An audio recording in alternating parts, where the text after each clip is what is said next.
Hello दोस्तों, स्वागत है आपका मेरे यूट्यूब चैनल परीक्षा प्लान में।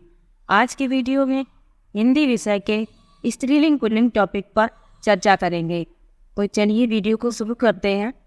वीडियो शुरू करने से पहले एक रिक्वेस्ट है कि वीडियो को लाइक और चैनल को सब्सक्राइब करना ना भूलें। तो चलिए वीडियो शुरू करते हैं और जानते हैं स्त्रीलिंग पुल्लिंग के बारे में।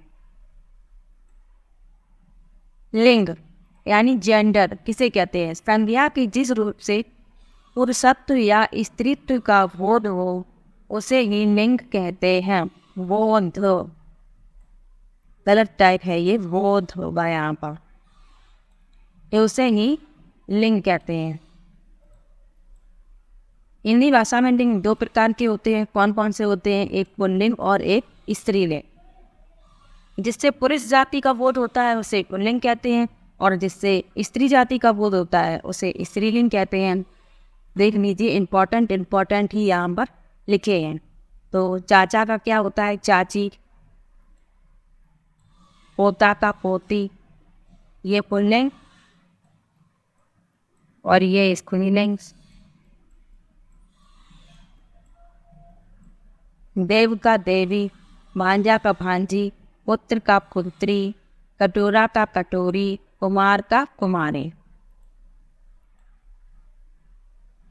नाना का होता है नानी, शिष्य का होता है शिष्या, बकरा का बकरी, बेटा का बेटी, सुंदर का सुंदरी, मामा का मामी, नर का नारी, दादा का दादी और दास का दासी। चिड़ा का होता है चिड़िया, मुन्ना का मुनिया, कुत्ता का कुतिया, चूहा का चूहिया, बूढ़ा का बुढ़िया, गुड्डा का गुड़िया होता है, डिब्बा का डिबिया होता है, शेर का शेरनी होता है, ऊँट का ऊँटनी, भीड़ का भीलनी, सिंह का सिंहनी, चोर का चोरनी, मोर का मोरनी, चांद का चांदनी, मजदूर का मजदूरनी, जाट का जाटनी, गायक का गायिका, सेवक का सेविका, परिचायक का परिचायिका, अध्यापक का अध्यापका, नाटक का नाटिका, याचक का याचिका, बालक का बालिका। याचक का क्या होता है? याचिका होता है, बालक का बालिका। पाठक का पाठिका, नायक का नायिका, पुल्लिंग का तो स्त्रीलिंग होता ही है। लेखक का लेखिका, भावक का धाविका, शिक्षक का शिक्षिका, तपस्वी का तपस्विनी, स्वामी का स्वामिनी, सन्यासी का सन्यासिनी, हितकारी का हितकारिणी, योगी का योगिनी, हाथी का हथनी या हाथनी, नौकर का नौकरानी, जेठ का जेठानी, सेठ का सेठानी, देवर का देवरानी, छत्री का छत्राणी और इंद्र का इंद्राणी। इम्पोर्टेंट ही यहाँ पर लिखे हुए हैं, और जब प्रैक्टिस करवाएंगे उनमें जो आ चुके हैं पहले प्रतियोगी परीक्षाओं में उनको भी लेंगे। नर का होता है मादा, ससुर का होता है सास, सम्राट का होता है साम्राज्ञी, साधु का साध्वी, विदुर का विधवा, वर का वधू, पुरुष का होता है स्त्री और बैल का होता है गाय। बादशाह का होता है बेगम, मर्द का होता है औरत, पति का होता है पत्नी, कवि का कवित्री। इसको याद रखिएगा, ये शुद्ध अशुद्ध रूप में और पूछा जाता है। पिता का होता है माता, युवक का होता है युवती, भाई का होता है भाभी।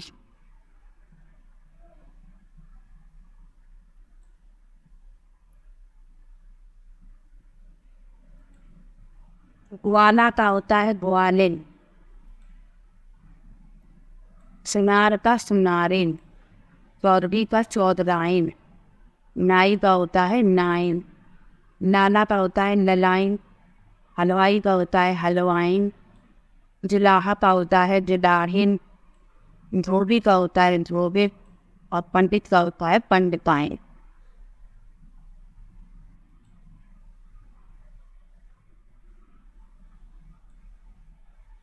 अब वो सब देख लीजिए जो हमेशा ही पुल्लिंग होते हैं, नित्य पुल्लिंग स्त्रीलिंग शब्द, मतलब इनमें नर और मादा लगा होता है, इनका कोई भी स्त्रीलिंग नहीं होता है। तो उन शब्दों को भी देख लीजिए, जैसे चीता का मादा चीता, चीता होता है पुल्लिंग, तो इसमें मादा लगा दिया जाता है मादा चीता, तो ये बन जाता है स्त्रीलिंग। भालू का मादा भालू, तो भालू पुल्लिंग शब्द है, लेकिन इसका स्त्रीलिंग शब्द बनाने के लिए मादा भालू होता है, मादा लगाना पड़ता है। खटमल ऐसे ही खटमल है, तो ये शब्द इम्पोर्टेंट हैं, इनमें मादा लगाना पड़ता है। ये नित्य पुल्लिंग ही होते हैं और स्त्रीलिंग बनाने के लिए इनमें मादा लगाना पड़ता है। खटमल तो क्या होता है मादा खटमल, खरगोश का होता है मादा खरगोश, उल्लू का मादा उल्लू, और गेंडा का मादा गेंडा। इनका कोई अलग से स्त्रीलिंग नहीं होता है, पुल्लिंग से ही स्त्रीलिंग बनाए जाते हैं। अब ये शब्द है नित्य, इस नित्य स्त्रीलिंग पुल्लिंग रूप, मतलब ये स्त्रीलिंग है, इनको पुल्लिंग बनाने के लिए इनमें न लगाना पड़ता है। जैसे मक्खी, ये नित्य स्त्रीलिंग होती है, मछली ये भी स्त्रीलिंग होती है, तो इसका पुल्लिंग क्या होगा, नर मछली, मक्खी का होगा नर मक्खी, चींटी का नर चींटी, गिलहरी का नर गिलहरी, कोयल का नर कोयल, छिपकली का नर छिपकली। तो इनके पुल्लिंग रूप ऐसे ही बनाए जाते हैं, ये नित्य स्त्रीलिंग ही होते हैं।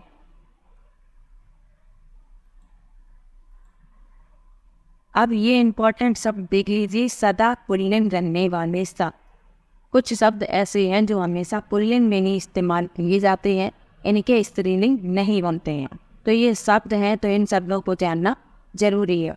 तो इसमें क्या लिखा है, अंत में आ आने वाले शब्द प्रायः पुल्लिंग होते, जैसे नयन छोटा आ रहा है, फूल छोटा आ रहा है, भाषण यानी स्वर के रूप में इसमें छोटा निकल रहा है, पवन कमल बचपन, ये हमेशा ही पुल्लिंग में ही इस्तेमाल होते हैं, इनका स्त्रीलिंग नहीं बनता है। और भी शब्द हैं जैसे दिनों के नाम, सोमवार मंगलवार बुधवार गुरुवार, ये सारे दिनों के नाम पुल्लिंग में ही इस्तेमाल किए जाते हैं, इनका उपयोग पुल्लिंग में ही होता है, इनकी स्त्रीलिंग नहीं बनते हैं। तरल पदार्थों के नाम जैसे पानी तेल दही दूध, ये सारे क्या हैं, पुल्लिंग ही हैं। अब दही शब्द बहुत इंपॉर्टेंट है, ये हमेशा आता है कि दही शब्द पुल्लिंग है या स्त्रीलिंग, तो इसे याद रखना है, दही शब्द क्या है, पुल्लिंग है, स्त्रीलिंग नहीं है। तो दही शब्द को याद रखना है, ये बहुत ही इंपॉर्टेंट है, हमेशा ही पूछा जाता है कि दही शब्द क्या है, तो याद रखना है तरल पदार्थ है तो ये पुल्लिंग होगा। अनाजों के नाम भी सारे पुल्लिंग ही होते हैं, चावल सभी अनाज, गेहूँ बाजरा मक्का चना, ये सब पुल्लिंग होते हैं। रत्न और धातुओं के नाम मूंगा पुखराज मोगद हीरा लोहा पीतल आदि। लेकिन इसमें एक अपवाद भी है, चांदी स्त्रीलिंग होती है, ये धातु है फिर भी ये स्त्रीलिंग होती है, तो चांदी को याद रखना है कि ये स्त्रीलिंग है, बाकी धातुएं जो होती हैं वो सारी पुल्लिंग होती हैं। समुद्रों के नाम में हिंद महासागर प्रशांत महासागर, जितने भी सागर और महासागर हैं सारे ही पुल्लिंग ही होते हैं। वृक्षों के नाम में याद रखना है, अशोक आम बेर अंगूर आदि सभी क्या है, पुल्लिंग ही है, लेकिन इमली का जो वृक्ष होता है वो स्त्रीलिंग होता है। देशों के नाम भी पुल्लिंग होते हैं, जितने भी देश हैं। समय सूचक नाम जैसे पहर मिनट महीना पल क्षण घंटा दिन सेकेंड वर्ष आदि सभी क्या है, पुल्लिंग है। ग्रहों के नाम में भी याद रखना है, मंगल बुध शनि वायु आदि सभी क्या है, पुल्लिंग है, लेकिन पृथ्वी को याद रखना है, पृथ्वी जो है वो स्त्रीलिंग है। महीनों के नाम भी सभी पुल्लिंग में ही आते हैं, चैत्र आषाढ़ भाद्रपद श्रावण वैशाख जो हिंदी के महीनों के नाम है वो पुल्लिंग में आते हैं, और इसमें हिंदी के ही, लेकिन जो इंग्लिश वाले जनवरी फरवरी है उसमें कुछ आ जाते हैं स्त्रीलिंग में, लेकिन हिंदी वाले सभी नाम है वो पुल्लिंग में ही आते हैं। जल के स्थानों के नाम समुद्र, नलकूप, झरना, तालाब, कुआं, ये सभी क्या है? पुल्लिंग है। लेकिन इसमें भी कुछ स्त्रीलिंग है, जैसे नहर, झील, नदी, ये सभी क्या है? स्त्रीलिंग है। तो नदी के याद रखना है स्त्रीलिंग, नहर को और झील को। तालाब, पोखर, ये सभी क्या है? पुल्लिंग है। स्थानों के नाम जैसे मोहल्ला, टोला, गांव, शहर, राज्य, देश, ये सभी क्या है? पुल्लिंग है। लेकिन जो गली होती है वो स्त्रीलिंग में आती है, तो गली को याद रखना है। फलों के नाम में केला, तरबूज, जामुन, संतरा, आम आदि सभी कैसे क्या है? पुल्लिंग है। लेकिन लीची और खजूर जो है वो स्त्रीलिंग में आते हैं। लेकिन खजूर को याद रखना है, क्योंकि खजूर में कंफ्यूजन हो जाता है। खजूर को याद रखना है, ये स्त्रीलिंग है। बाकी सभी फल जो है वो पुल्लिंग में आते हैं। पर्वतों के नाम में अरावली, हिमालय, वृंदावन, पश्चिमालिक आदि सभी क्या है? पुल्लिंग है। वर्ड में वर्ड भी देख लीजिए, ई, छोटी ई, बड़ी ई, री, ए, आई के अतिरिक्त से सभी स्वर वाले वर्ड पुल्लिंग होते हैं। इनको छोड़ के जितने भी स्वर हैं वो सारे क्या है? पुल्लिंग है। शरीर के अंगों के नाम में कंधा, सिर, कान, नाक, गला, माथा, दांत, ये सभी पुल्लिंग में आते हैं। अब सदा स्त्रीलिंग में रहने वाले सब, मतलब ये हमेशा ही स्त्रीलिंग में ही आते हैं, पुल्लिंग में नहीं आते हैं। तो इनको भी देख लीजिए।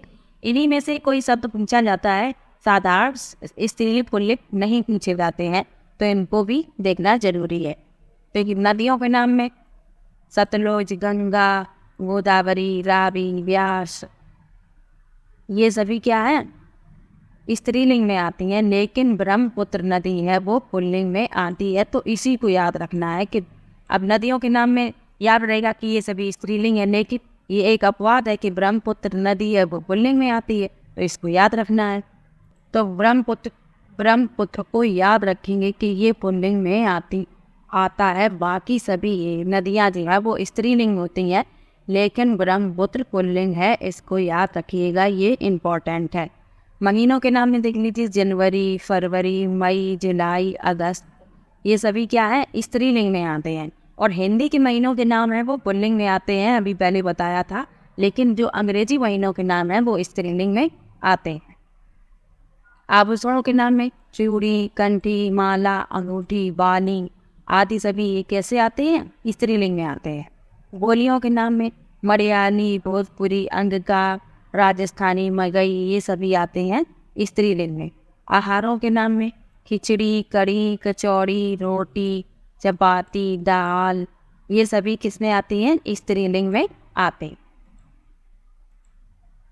लिपियों के नाम, जो भाषा है वो लिपियों में लिखी जाती है, तो वो भी स्त्रीलिंग में आती है, जैसे देवनागरी लिपि, गुरमुखी लिपि, अरबी लिपि, रोमन लिपि आती। झीलों के नाम है नैनी, डल, मानसरोवर, ये सभी भी स्त्रीलिंग में आते हैं। किराने की वस्तुएं चीनी, इलायची, अरहर, मूंग, सौंफ, मिर्च सभी स्त्रीलिंग में आती हैं, तो इनको याद रखना है। भाषाओं के नाम भी स्त्रीलिंग में ही आते हैं, तो इनको याद रखना है। संस्कृत, नेपाली, मराठी, फ्रेंच, अंग्रेजी, हिंदी, पंजाबी, फारसी, ये सभी भाषाओं के नाम स्त्रीलिंग में आते हैं। तो इनमें से जो इम्पोर्टेंट, इन्हीं में से प्रश्न आ सकता है जो स्त्रीलिंग और पुल्लिंग अलग से लिखवाई हैं, जो सदा ही स्त्रीलिंग रहते हैं। इनमें से ये ब्रह्मपुत्र नदी वाला प्रश्न आ सकता है, क्योंकि ये पुल्लिंग है, बाकी सभी नदियों के नाम स्त्रीलिंग है, तो ब्रह्मपुत्र को याद रखना है। पुल्लिंग में याद रखना है दही। दही बहुत इंपॉर्टेंट है, तो दही को याद रखना है कि दही जो है वो पुल्लिंग होता है, लेकिन सभी लोग इसको स्त्रीलिंग की तरह से उपयोग करते हैं, लेकिन ये पुल्लिंग होता है, तो इसको याद रखना है।